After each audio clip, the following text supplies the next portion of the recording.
to share with you 5 books that I think will get me out of my book slump.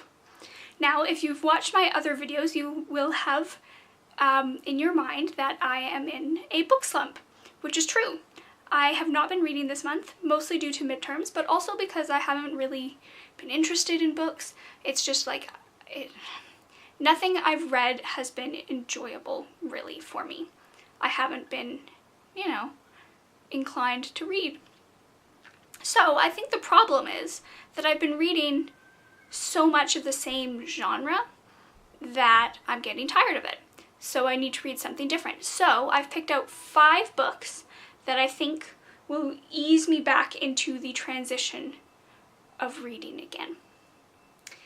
So the first book, I have two poetry volumes. The first one is Milk and Honey by Rupi Kaur. I don't want to mispronounce it, but I think that's how you say it. And it's got beautiful short little poems with little illustrations, and I think it would be a really easy but heartwarming and real emotional, I feel like I would have an emotional connection to it.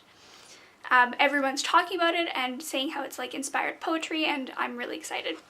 So I know it's not a kid's book, but poetry always gets me in the mood for reading. Next up, I have another poetry collection, also not a kid's book, but hopefully it will ease me back into reading the books that I love. And this is called The Pleasures of the Damned by Charles Bukowski. Now, Bukowski is somewhat of a downer, to be honest. All of his poems are really, really dark and depressing, and they're generally not a good time, but there's something beautiful in that as well, and I'm really hoping to find that sort of personal connection with a book. So I'm hoping that I'll find something in here that I can think is inspiring. So those are my 2 poetry collections. Next up, I've got a Roald Dahl book.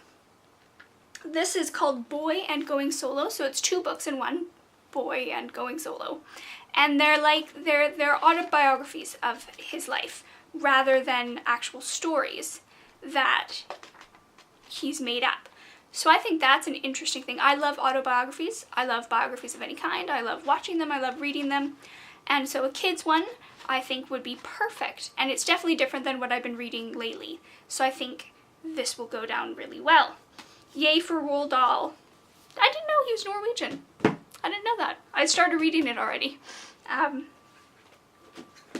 And then, sort of along the same lines of Roald Dahl, I've got a David Walliams book. David Walliams writes really hilarious stuff. He wrote The Boy in the Dress, which was so funny, so funny. And also, it's not at all the magical realism, suspenseful, blah blah, I'm a witch, blah blah, vampire, blah blah, that I've been reading over and over and over again. So I'm excited for this one. Awful Auntie. It's a huge one, actually. It's pretty thick. How many pages is this? Like 400. It's like 400 solid pages. But I think I'll be able to get through it because there's a lot of pictures. Look at this page. That'll take me 4 seconds to read. Pictures, huge words. It'll be great. I'm excited for it.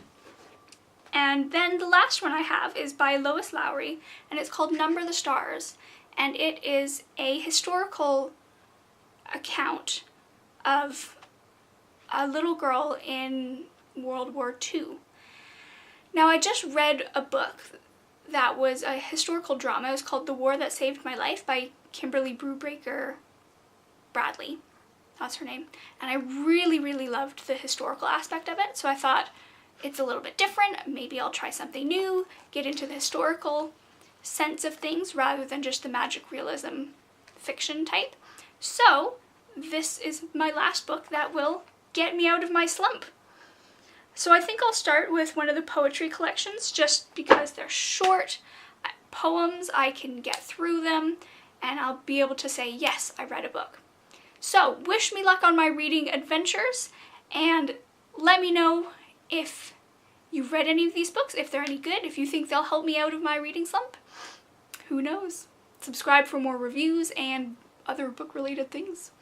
That's all. Bye, guys.